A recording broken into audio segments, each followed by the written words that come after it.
Good evening, everyone. Good evening. Good evening. Good evening.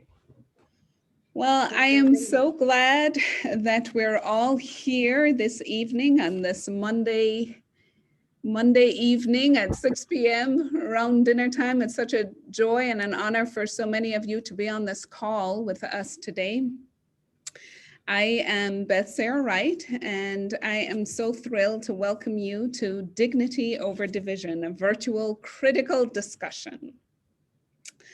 I have with me tonight some wonderful, excellent conversation partners to explore and hopefully even to develop some real strategies to overcome some divisions and challenges that we may now be facing in our work and in our institutions and maybe even in our own hearts. So welcome again tonight. And as people are still coming on, I just want to welcome you, and I'm so glad that you're here with us. So I just want to say a little bit about our title tonight. And before I go around and introduce our wonderful panelists, I want to tell us, just kind of set the tone for what is the occasion for tonight. Why dignity? Why division? So let's begin with divisions.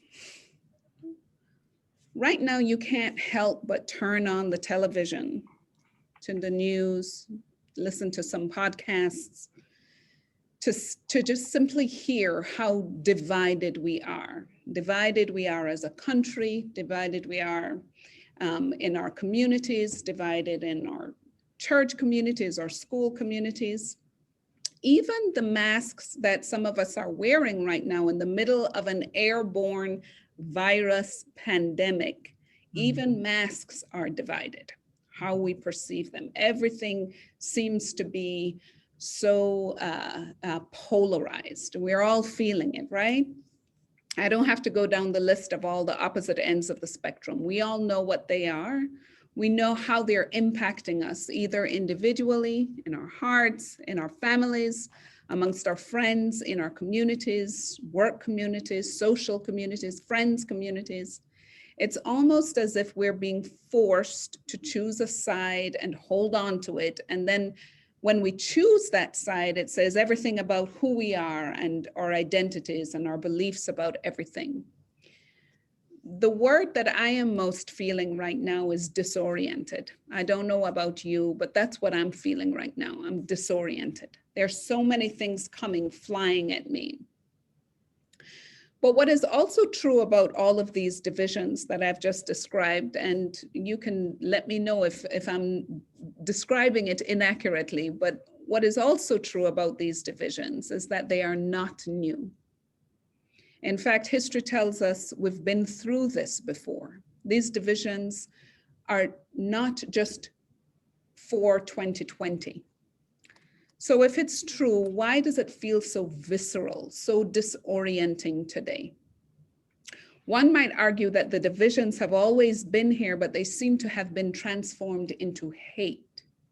That too is quite true, is not quite true, but it is also not new. There's been hatred before, and there will be hatred tomorrow, and there will be hatred in the future. Perhaps the biggest distinction between then and now is that we're being bombarded by the 24 hours news cycle, the breaking news alerts on our supercomputers in our pockets, that we are also being stoked, the divisions are being stoked by folks in popular culture and social media, political influencers, all in real time, many times for the day, every day. And sometimes that stoking is unapologetically so. But before I go on, I want to get a temperature check here. I'd love to hear from you, folks in the audience, just through this brief poll. How are you feeling? I just want to take this time. I just want to hear from you. What are you feeling? How are you feeling? And I wonder, can you see this poll in front of you? I wonder if you can just answer just some of those questions. Let's see what people are really thinking.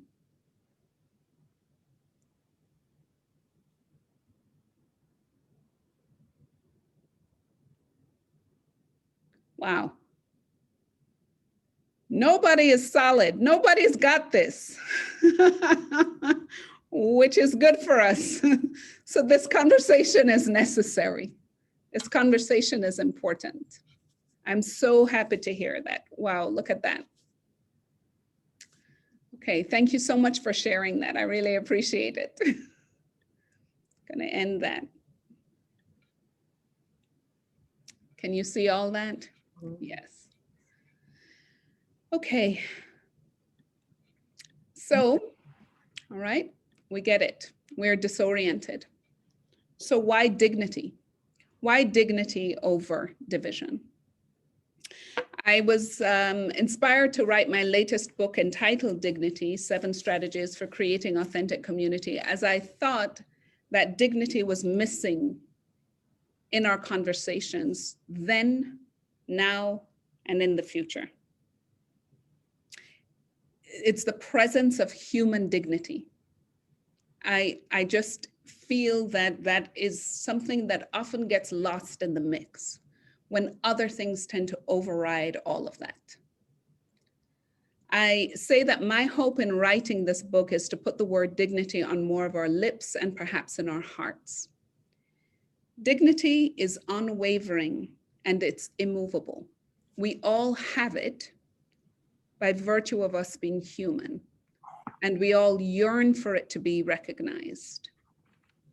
There is a part of us, it's actually called thymus, it's a part of our soul that craves recognition of our dignity. And when it is not recognized, not seen, we respond in a multitude of ways, with anger, fear, resentment, despondency, loss, disorientation. And this also goes for communities and groups and institutions, even whole societies. Even entire countries can feel as if their dignity is not being respected. Many economists have read about this and written about this. These are ways in which a whole nation could talk about their dignity not being respected or seen. Dignity transcends all barriers and is a motivating force behind all human interaction. In my book, dignity, I want to be able to talk about as the floor height for human interaction. It is where we begin our conversations. And if we're able to see beyond what we think we see, all of these really manipulated ideas and negotiated assumptions and biases and notions and initial reactions, if we were to see beyond that, to recognize dignity in the person that we're talking to, maybe even dignity in a group, in an institution, an entity, groups, see the dignity in social groups, then a lot can happen downstream of that. This is where we begin. I would like to raise the floor height. How about we begin with recognizing one another's dignity? So in my book, dignity is both this human concept as well as a set of strategies entrenched in the word itself. It's an acronym, yes, DIGNITY. And you may have seen some of the lens in which all the different parts of the lens, these 7 strategies. The divisions which are real can coexist, but how we navigate these divisions is what I'm interested in and why I wrote this book. Take our country, for example. We all have this ideal of what we hope for our country, how we should interact with each other. We, the people, in order to form a more perfect union. That's a sense of a community, and it's an aspirational statement. But there is a gap between who we say we are, our aspirational identity, and who we are in our lived realities.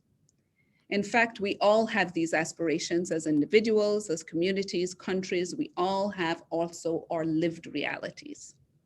Oftentimes, that gap exists between who we say we want to be and who we are. And it is in that gap that I'm most interested in. And it is this dignity lens which helps to narrow that gap. Very concrete strategies to narrow that gap. So now in this season of disorientation, we anticipate the need to develop some new capacities, some new competencies, new courage as we strive to balance the role of dignity in these tough and vulnerable conversations, in these tough difficult interactions with each other. And that's what I would like us as a group with these wonderful conversation partners to discuss tonight. I will use some insights from the book to grapple with these challenges. And I just want you to know that when I wrote this book for all of us, not just for folks with formal authority. This is not just for the leaders in our communities. This is not just folks with special expertise. This is the kind of lens and implementation that we can all use. It can be implemented by anyone, anytime, in any place. The solutions can come from us, from within us, and how we manipulate and navigate the world, navigate our workplace, navigate our families, navigate the different communities of which we're a part. But this work is not easy, and no, you will not get full, complete solutions tonight. This conversation is about how we can pause, we can think, and using these strategies, using this lens, we can think about some new ways of being in the world. There's no one size fits all. We can pause, we can rethink, we can be reflective, all of which is not easy work. And frankly, we want so badly to fix everything that we want immediate gratification, but it's not going to happen. It didn't take overnight to get us where we are. It's not going to take overnight to get us out of it. So what I'm hoping for in this conversation is to just really think about some strategies forward. Some new steps that we can take to just move forward. So I'm so glad that we can pass on this conversation. I want to open this up to three people who are just brilliant in their own right, in their own contexts, and they bring a different perspective to these conversations. And I'd like to begin with Janice Crampton, who is the CEO and Chief and Executive Director of AISAP, which is Admissions, Association of Independent School Admissions Professionals. And I'd like for her to just talk a little bit about her context, but I'd like to pose this specific question for her. I'm going to read just a little bit from my book, just this one quote, and then I'm going to ask this question. My quote is, "There is always an I in identity, the self, how we manage ourselves. Am I able to partner in this work even if I am uncomfortable and out of my comfort zone?" End quote. So my question for you, Janice, for those of us out here who are in our workplaces and we are just not sure what's going to happen and how we're going to navigate it. My question is about alignment. How do you support those who may believe one thing in their heart, but their work community is going in a different direction, or vice versa, that they may feel ill-equipped to partner with their institution's direction? Janice. I think my first suggestion is, as silly as it might sound, is to practice grace and breathe. And for as much as that might sound, wait, hold it, let's get to the question at hand. I think there's a pace about the work, and I'm speaking from the perspective of those who are in the admission and enrollment profession at independent, private, and parochial schools, where there is a pace about the what we do in our work, that deliverable that is expected of us. And then there is that craft of our work, that is how we do what we do. That is a bit of the secret sauce that sometimes people don't understand. That includes dignity, and it includes respect, and it includes balancing stakeholders and instilling trust. And by way of helping to, again, answer your question in a little bit more of a direct way, recognizing, of course, that it brings up a lot of questions for me in and of itself, is the following. In 1983, I was working as an admission professional in a college environment. And it was very clear that the college and university where I was working happened to be my alma mater. I believed in it. It spoke to me. It was part of my identity. And so to do the work that I needed to do, it felt so natural, right? Because what I was espousing, I believed, and I, in some ways, one might call it, I consumed it, right? My appetite was sated as a result of what I got from that university.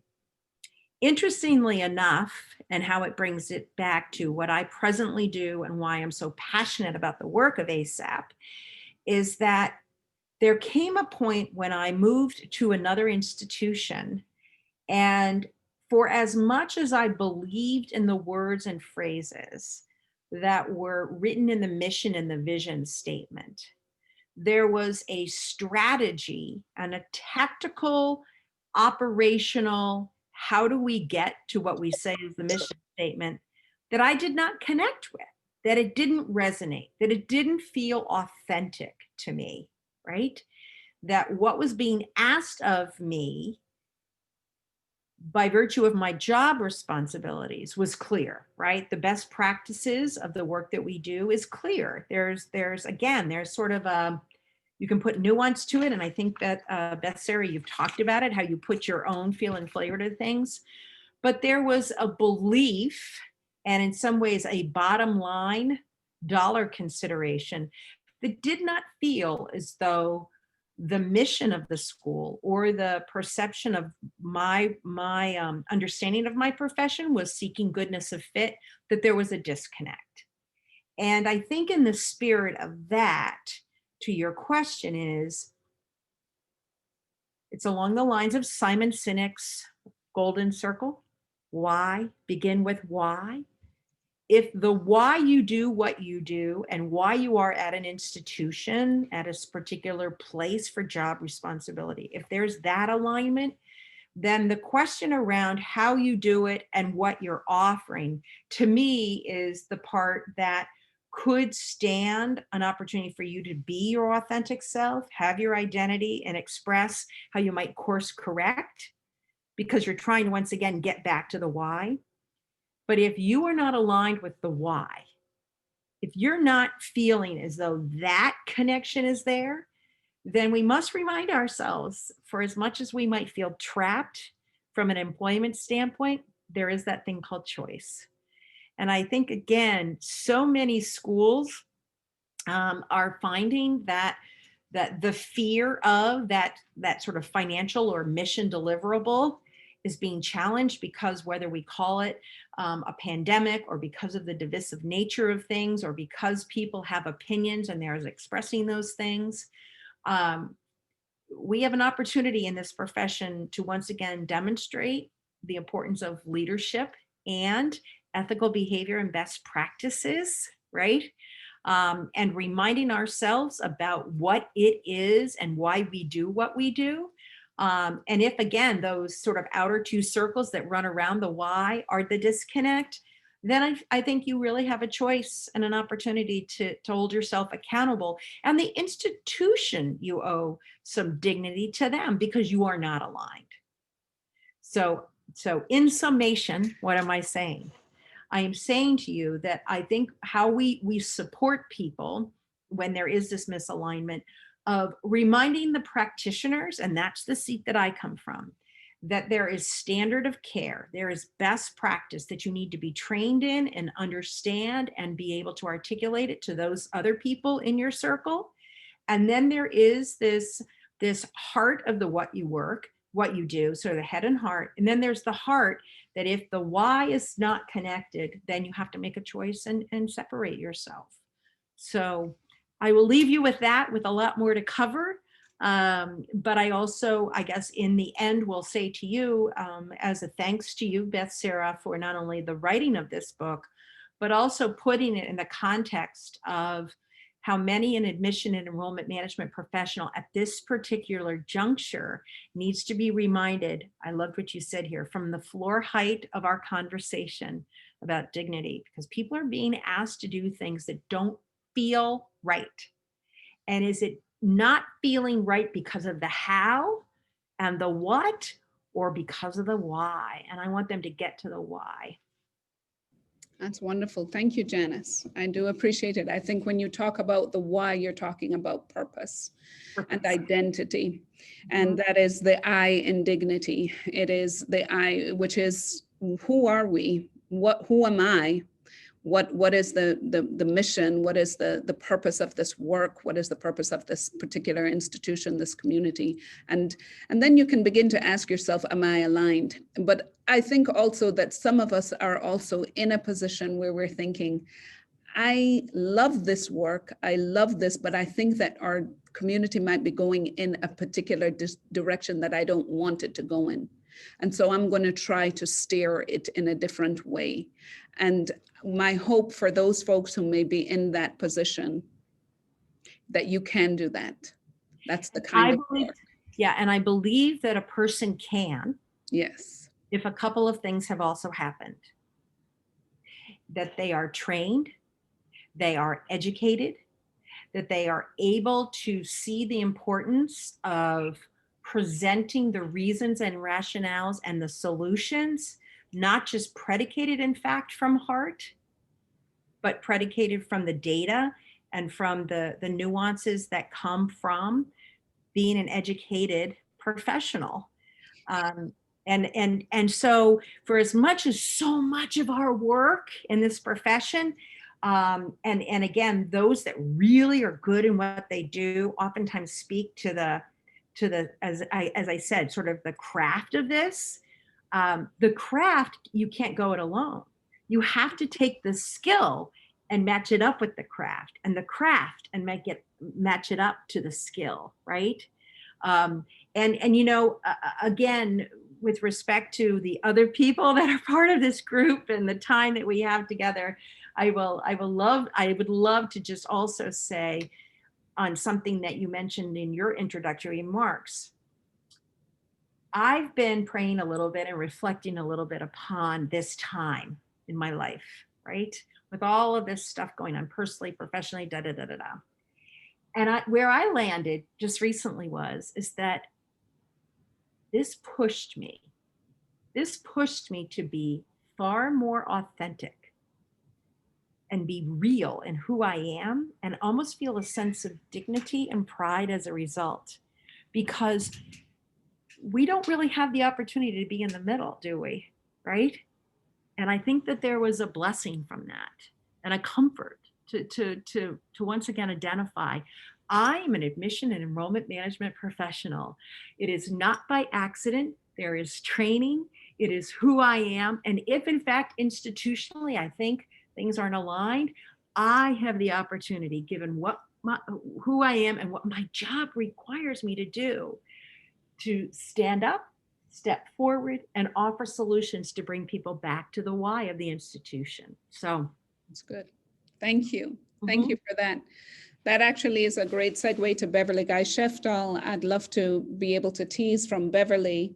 Again, I'm just going to read you a quote from the book and then to ask you a question about this disorientation. Janice just talked about authenticity. And so the quote is, "The road to authenticity is not smooth and without disruptions. This is not easy work. Not everyone values authenticity. In dignity work, we must remain steady in our endeavors," end quote. That's from my book. And the question for you, Beverly, is about disorientation. How are you, as a college professor dealing with these young adults, how are you supporting them as they strive to remain steady in their own authentic identities and values in the midst of this disorienting climate? How are you helping to do that, Beverly? Oh, we just lost her. Well, then, while we go ahead and pivot, I don't know what happened there, but she might, oh, wait, she's back. Let's see. Beverly, Okay. hi. See, this is what it's doing. I hope it stays. I was, yeah, can you hear me? Yes, we can hear you. Okay. I was mentioning this earlier. I wanted to start by thanking you for inviting me to join this conversation, and also wanted to thank you for writing a book about dignity, especially at this point in our history. So let me start by saying that I feel more exhausted, though I do think that exhaustion can lead to disorientation. And I will just have to say, this is the first time in my adult life that I have felt drained and exhausted because of the climate that you described so perfectly. And I just feel tired and weary. My mother used to use the term weary, and we did not know what she meant. And now I know what weary means. And so what I spend most of my time in the classroom in terms of my professional work, having chosen not to become an administrator. So I have chosen to spend my time with college students, usually between the ages of 18 and 22. And because I'm at Spelman College, which is a historically Black college for women, I spend most of my time with young women of African descent as sophomores, juniors, and seniors. So that is my audience. I spend less time with the adults on campus, though I can talk about that too. And I have felt very challenged as a professor in the classroom to have my students continue to have joy and hope, given how disorienting and exhausting they are. I mean, they are dealing with relatives who are dying of COVID. They're dealing with family members in their households and even themselves who are faced with this pandemic. Some of them have experienced parents who've lost their jobs. And in addition to, being in class, they have jobs. So I've really been called upon to develop some therapy skills, for example, that I did not have. And one of the things that I have really wanted to do to keep them from not losing hope and experiencing joy is to basically say what my parents used to say to me: this too shall pass. In other words, this cannot last, and we have to develop values and skills and a way of seeing the world that will keep us going forward. And that's not easy. So I admit to them, for example, that I'm exhausted. I also think we have to admit to them that we don't have all the answers. I mean, they ask me some very difficult questions, and sometimes I say, I don't know. I don't know the answer. So let's try to work through this together.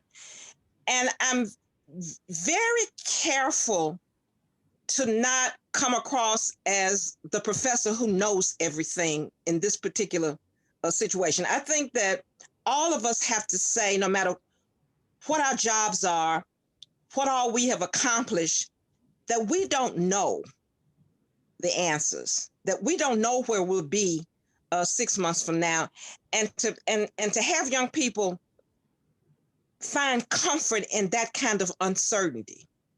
And so I talk about that. I acknowledge my vulnerabilities and the fact that I don't know all the answers. And I think that has been very helpful to young people. And I also, at the beginning of my class, I said, okay, let's all of us describe something that made us feel good today. Something that made us feel good today, rather than dwell on all of the things that might have made us not feel good today. And that has been very useful. So I've had to rethink what it means to be a professor in the classroom over the students to continue to help change this world. And so that's what I would say in terms of my opening comments. But it has not been easy, and it has been a challenge, but it has been very helpful to admit that I don't have all the answers. Whereas 6 months ago, I might have quickly given them an answer that I felt some certainty about. But now I have a hard time doing that, because I think I would not feel authentic, Beth-Sarah, if I pretended that I knew how to navigate the disorientation that you alluded to. And what a great. So ironically, I feel more authentic. Ironically, I feel more authentic by sharing with them that I don't know certain things. And what I love about that, there are a couple of things I really want to say in response to your comments, which I think are spot on. They're absolutely right. I think in confessing our lack of clarity, it also helps to shape a way forward. So the G in dignity happens to be growth. That's what it is. It's growth. And I think about the many ways in which you described, you said we have to rethink the way that we are as a professor in our different professions.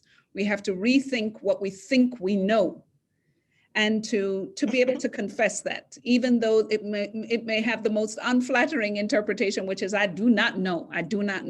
And there is power in sharing that vulnerability with those around us. There is so much power in sharing that vulnerability. And there is growth, new capacities, new courage. I'm sure it takes courage to say that. And it also takes courage for them to say, I need some help, or I'm really having a hard time. So how can we grow in our capacity to, yes, be vulnerable, which is actually very powerful. We don't have to put on a brave mask all the time. We can be vulnerable. And also to develop and sense and grow in our courage to actually acknowledge that that there are new skills that I need to take on. Some new therapy skills that I haven't had to use. We're now growing in some new capacities and new competencies. So for all of us out there who are dealing with these kind of uncertain moments, it's helpful for us to know that we need to be able to choose growth, choose the orientation that we can learn something new. And it may not be the answer, but we can begin to think and see differently and help those around us to see differently. Does that resonate with you, Beverly? Absolutely. And you don't always think that when you get a certain age that there's much room for growth, but there is. There is. There is. And it's necessary. Yes. We've got to choose growth. We've got to choose growth, no matter what. But you helped me also to a great segue to Eric, actually, which is about seeing differently. So thank you so much, Beverly. And I'm going to shift to Eric, who is also working with young people, but younger folks than your 18 to 21-year-olds. We're talking about people in high school, maybe even younger, who are really grappling with this challenge. How are they navigating, and what can you do as teachers and as educators? So my question to you, Eric, I'm going to read from you a bit from my book, and the quote is, transformation and growth have the potential to elicit some emotional reactions and responses. Mm-hmm. Sometimes they may even be visceral and heated. Kind candor is possible when we are present to the assumptions, to the beliefs that color what we see, and still remain curious. So my question to you, Eric, is about curiosity. How are you as a teacher and educator right now helping our youngest ones to see differently, as Beverly spoke about, to see differently, especially when having some tough conversations, maybe even with their own parents? How do you encourage them to remain curious? Yeah, Beth-Sarah, that's a really awesome, huge, excellent question. I was thinking a little bit about this, and Beverly, your recent comments, and Beth-Sarah, yours about courage reminds me, I think, and you write about this in your book, that courage and curiosity are kind of kindred, right? It takes a lot of courage to choose growth because growth implies change. And I think you quote, I think it's Linsky in your book in that same section about how what people fear is not so much change, but loss of what's familiar. And I think this time is one of great disorientation for our students as well. One of the things that I think I've realized in the work that I've done with our high school students, 14 to 18-year-olds in the context of a really awesome program that we have that moves a group of students through a 3-year progression where we have really some time to invest in establishing points of personal connection and getting to know one another, and build a sense of community and containers so that we can hopefully hold some of these really difficult conversations, is that this is feelings work. And I think one of the most important things that we can do, and that I've tried to do in my practice in the classroom and also with my own kids, I have a 12-year-old daughter and a 5-year-old daughter, is not dismiss emotions that can be quite raw, that can be quite powerful, that can really 1 minute be very high and move from elation to something really low, and can kind of suggest depression, and then everything in between, anger and frustration, because I think our students have political selves in this moment, and they're, whether through social media or in the in-between spaces, for those of us who are back on campus, and we've had the benefit of being back on campus for quite some time, despite the circumstances, they're talking about the world. They're talking about everything from the election to social movements like Black Lives Matter. I think we do our students, really some of our youngest students in particular, but also our young adults, soon to be graduates and off to places like Spelman and others, and then off into college and career and community, a bit of a disservice to think that they don't already have political selves, that those political selves are really important parts of their identities, but they are almost in a crucible. They're being formed minute by minute, moment by moment. And the circumstances right now, the environment that they're in is far less stable than it may have been 5 years ago or 10 years ago or 15 years ago. So the conversations that I've had with students in recent weeks in our sophomore class or in my 9th grade history class have really sort of suggested this feeling of being unmoored and untethered. And students are really grasping for stability.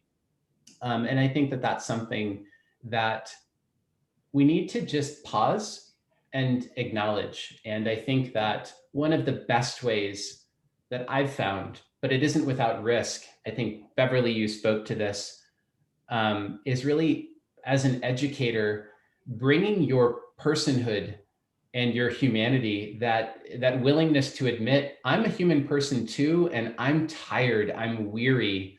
Let me share a little bit of my story with you so that you understand why I as a person might be experiencing some similar feelings to you all. And that's a new thing for a lot of teachers. It's not a comfortable thing to do. And I'm mindful that I'm of a generation that was formed and, sort of challenged and invited to bring a little bit of myself into the classroom. And I talked to some other teachers about, their formation. And that was something that you absolutely did not do, because in the best sense, you want to preserve the boundary between, the subject matter expert as the teacher, and then maybe the student is the recipient of the learning that you can give them. And so that's one thing that I think I wanted to be able to name, is that I think it's really important to acknowledge how our students are feeling, and not to go immediately to the topic or the question, the issues, but to really find common cause with our counselors and our advisors and some of the folks who work with our students and are, assigned the task of having those feeling conversations, and realize that there is really awesome potential if you bring some of those conversations into the classroom, but you have to hold them in really careful and deliberate ways. So I could talk a little bit about, how important it is to do things like norming, or if you're worried that norms can be used to police behavior, then to really identify with your students some principles of really positive affirmative behavior that can kind of provide a container for some of the conversations that might allow us to express feelings and then engage conversation. And I think one of the other things that I think we might have to rediscover, and I'm thinking of our youngest students at Holy Innocents Episcopal School, and those of us out in the audience that may have young children. I have a 5-year-old myself, as I said, but also may work with younger students, in primary school or the elementary grades. Our kids, our littles, are naturally curious, and there's no pretext, there's no pretense. They name difference, and they name difference unapologetically. They name physical characteristics that are different, hair color, skin color, because it comes from a really authentic, sincere curiosity about somebody or some way of life that is not what they're used to. And I think one of the best things that we try to do as parents is nurture that. And we feel that and we facilitate that. And then somehow when we end up with middle schoolers and high schoolers, our education mode and even our parenting shifts a little bit, where we become a little bit more subject matter focused and content dependent. At least that's been my experience, and I've been guilty of that. I think that one of the most powerful things that we can rediscover and recommit to is question asking. And so some of the work that we do in that global program at HI, but also in some of our humanities work, and I think is probably true of the humanities disciplines within the Western tradition, but not just within the Western traditions, is this real kind of commitment to inquiry. And I think that, questions can be really potent and powerful, but one of the other things that I've learned is that our tone and our posture in the way that we ask questions of our kids, whether at home, at the dinner table, or in the classroom, can send so very different messages to our students. And in the spirit of your book, I'd like to sort of contrast, a language of invitation on the one hand, and then a language of invalidation on the other. So just as an example of one of the most potent and powerful questions that I've used at home with my middle schooler, not always to good effect, but also with my students, is a version of, what makes you say that? What makes you say that? Because I think that if you're in relationship with somebody, one other person, I would hope that that question, that prompt, sends a signal to that person that I'm listening to you and I'm genuinely curious to know a little bit more about what's behind what you just said. And, if you're, as the question asker, I'm willing to pause and suspend my initial reaction and my judgment, hopefully, in order to, inquire a little bit more. But I think you can tone it in two very different ways. There's a difference between saying, to a student or a child, what makes you say that? And I don't know if that came across with the audio, but the converse might be, oh God, what makes you say that, right? The second example is, I think, conveyed in a way that doesn't really invite a response that's inviting, right? It's dismissive in its tone. And I think that so much of what we can do as educators and parents is to be mindful of that language. Another version of that question that some of my colleagues have used and that I've heard and seen deployed to good effect, same spirit, but doesn't draw the same kind of line, between the question asker and the student or the parent and the child, is not what makes you say that, but can you tell me a little bit more about that? It's a little softer, and if toned in a way that's inviting, I think can begin to sort of generate a conversation where you're also sending a signal to the person to whom you've asked the question that I want to move beyond just emotion and knee-jerk reaction, and really want to know a little bit more about your thoughts, the story behind it, and can be a door to open into follow-up conversation. So I think two things really. It's not dismissing the disorientation and the fact that we're all self-regulating and we need to sort of acknowledge the feelings. I think the gratitude work about what can we feel good about today is really, really important, but also acknowledging what are your thorns, what's really hard, what's really heavy, and not ignoring the dark and not withholding yourself on the one hand. But then also I think in terms of pedagogy for carrying us forward, I think, a rediscovery and a recommitment to, a pedagogy of asking questions and a culture of inquiry. And there are lots of examples of tools that I could talk about, but I think those are the two things that I think are still true, and that really critically important to begin to repair some of the fracture and the division. To your point, this is going to take a lot of time.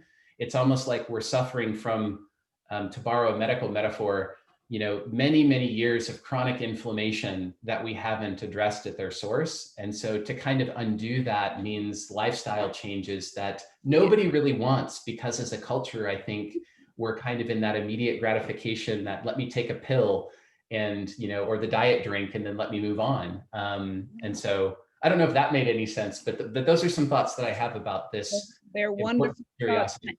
Thank you so much, Eric. Yeah. It's really great thoughts. And actually, you've managed to sort of kind of string together all three of your questions and your answers a bit.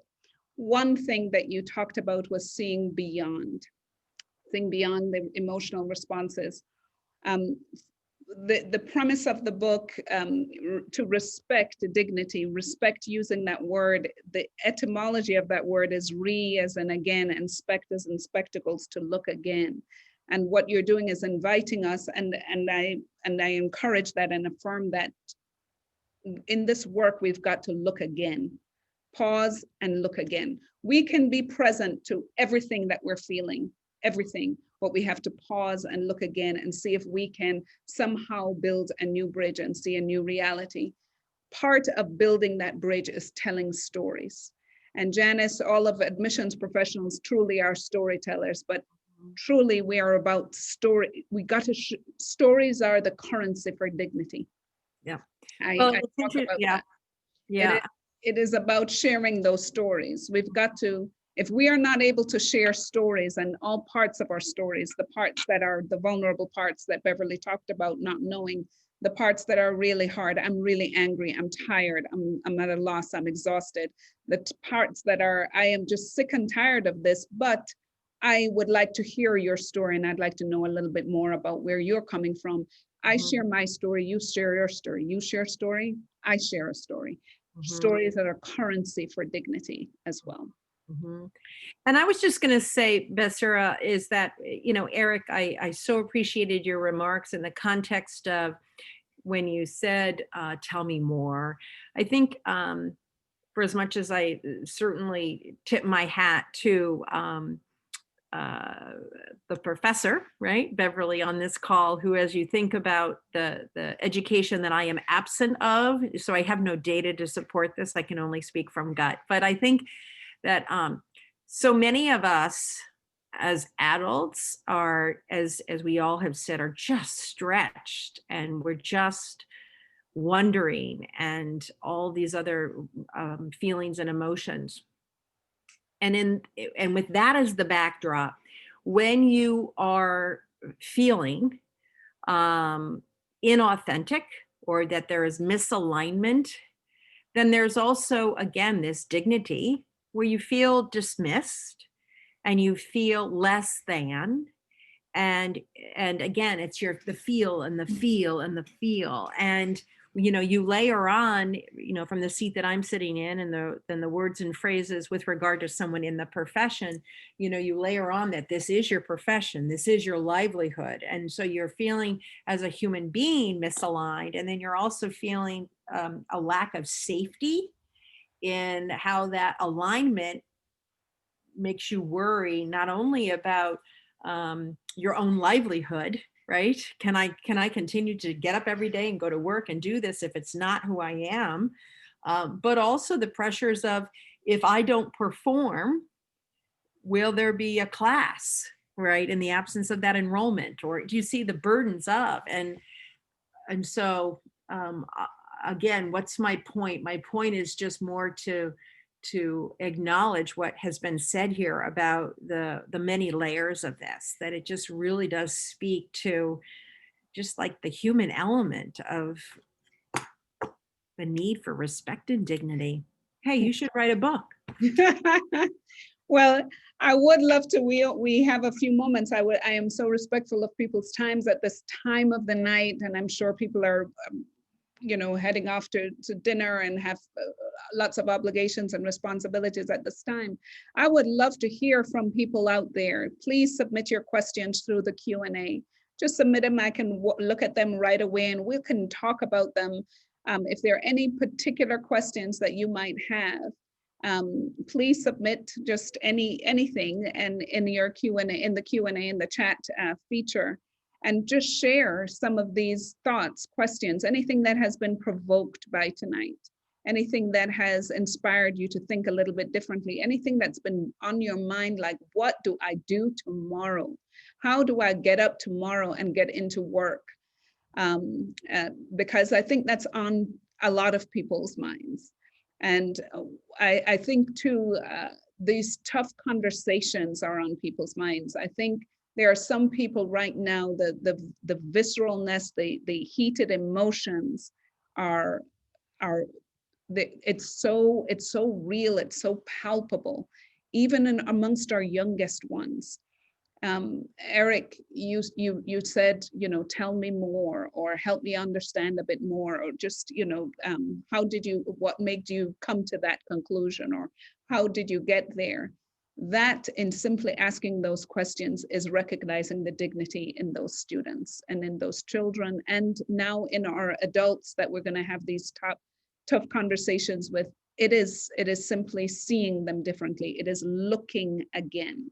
And it is valuing their dignity. So I just want to really appreciate that's, if we can just start there, that being the floor height, there is so much more that we can actually accomplish and achieve downstream of that.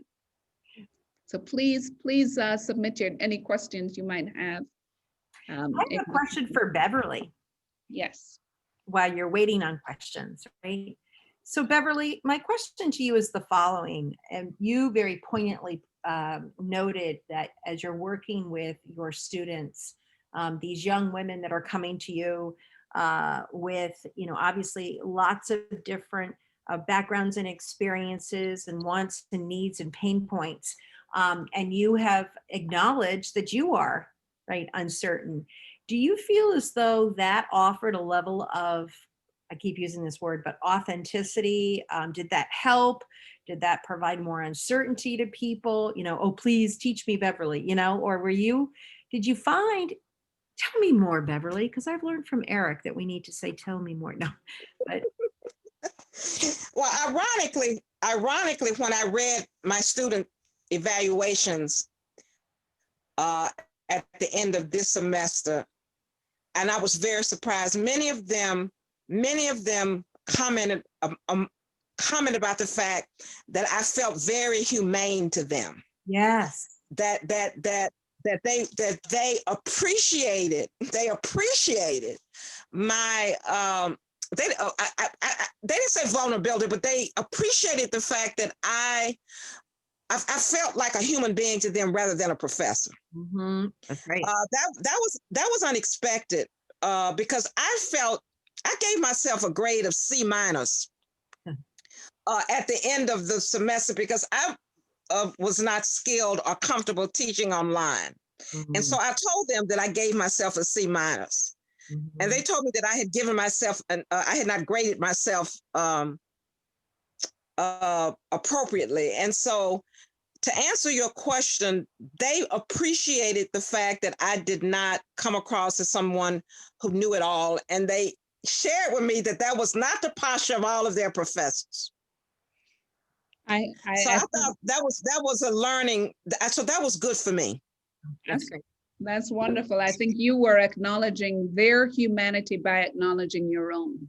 Mm-hmm. Yes. That really made a difference. I have two questions here for the group.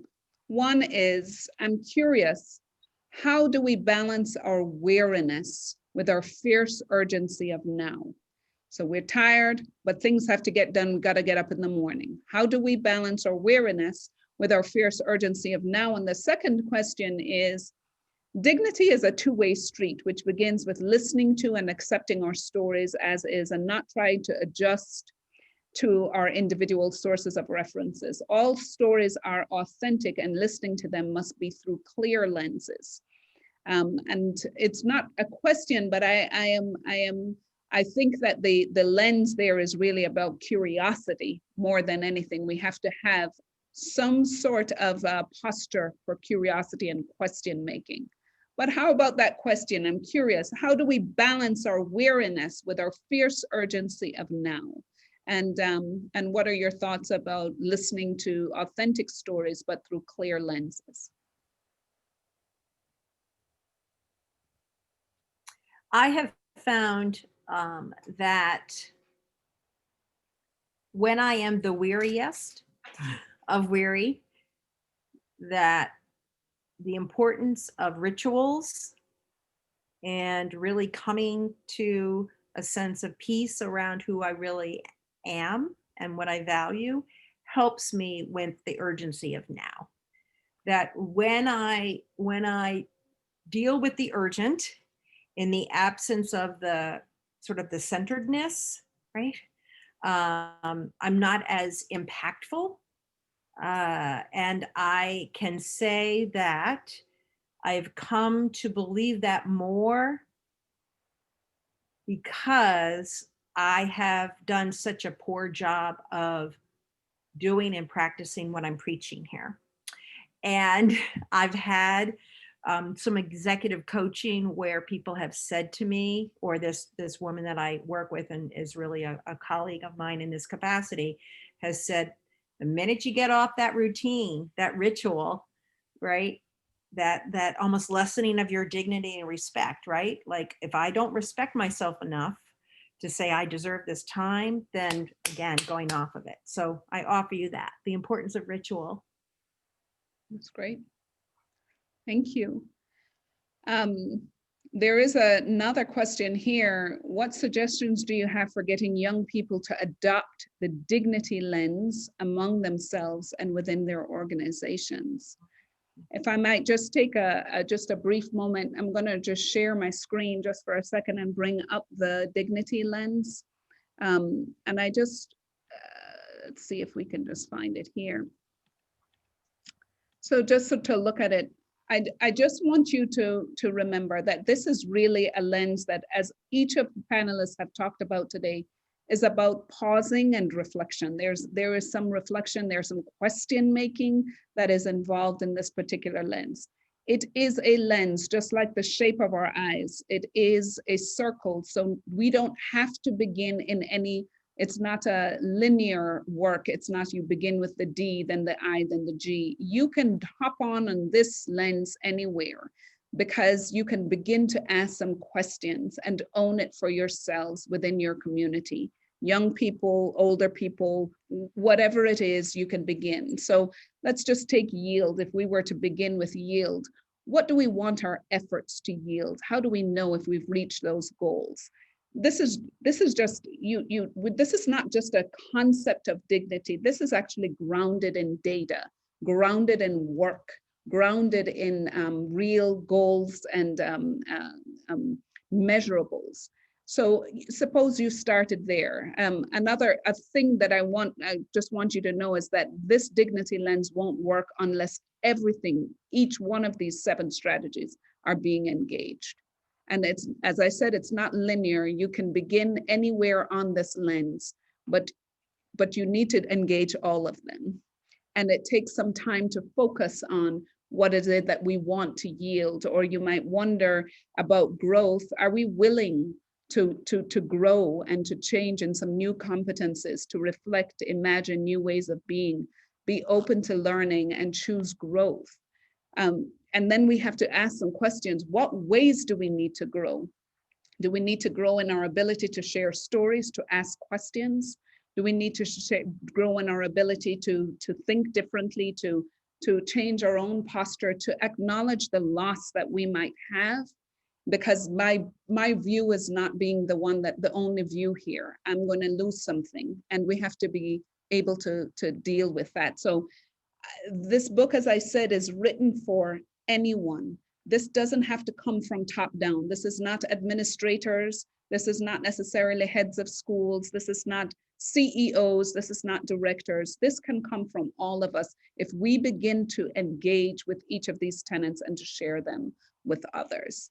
I hope that sort of answers your question. I mean, there's a lot more to actually thinking about the dignity lens and implementing it, but I just want to share that with you, that it is very much possible amongst our young people, how we communicate this to them, how we share it with them, how they can own it themselves. And I've been sharing this in different chapel talks and talks to different high schools and young folks, and they really seem to resonate with this idea. And it's just a word, just remember the word, and it's a good, easy way to remember these tenets. So I'm cognizant of our time. I really wanted us to sort of to hold on to our an hour mark. And I just want to say thank you so much to Janice, to Eric, and to Beverly for your wonderful insight. Thank you for sharing your thoughts. Thank you for sharing your very, just your wonderful advice, your experiences. Thank you for being vulnerable with us. And I just so appreciate it. Thank you. And yeah, I think, I think we're good. So are any final words, any parting words? Can I just chime in for those who are still there? Janice, the question about how we balance, right? The weariness. I think personally, I think the idea of balance is a good one, but I think it's illusory. I think we always kind of overshoot the mark. And in addition to ritual, which I commend, I also think, and it's terribly difficult under normal circumstances to claim rest. Beth-Sarah, you mentioned Walter Brueggemann in your book. He also wrote, among other things, because he was very prolific, a book called The Sabbath as Resistance, saying no to the culture of now. And I'm mindful that people in the audience still, as they leave, may come from various, faith traditions or not. So he's a theologian. But I think I'm thinking of sort of this idea that, a lumberjack who faces, the task of felling trees with an axe and is just at the work every single day. And all of us in our own spaces can feel like we are, chopping away, at these huge trees, and we're growing weary. But at some point it makes sense for the lumberjack to pause and sharpen the axe, because he or she will be more effective at the work afterward. That's really easy to understand, but what that means is that we all owe it to ourselves, practicing, Janice, the grace to pause and take a breath, and whatever that is, whatever self-care, that is for us, whether it's meditation or time away on a walk. I think we shouldn't discount, even in the fierce urgency of now. We don't do this work alone. We do it in the context of community. Others will support while we take time away. But in order to be restored, if we can get some restoration, it's really important to claim those moments of rest in healthy ways, whatever that looks like. And also for our students, I think, is a message that we can send to them. I thank you so much for that, Eric. It's a good reminder. Thank you so much. And please, if you're interested in learning more from this book, please, you can buy this book anywhere you buy books. Amazon, just anywhere you buy your books, you can buy them. And the publisher is churchpublishing.org. But otherwise, you can, anywhere you buy your books, you can find dignity. Thank you. And as we go forward, let us all pledge to look again and respect the dignity of every human being. Thank you. Thank you very much. Thank you. Good night, everyone. Good night. Night, Beverly. Good night, all.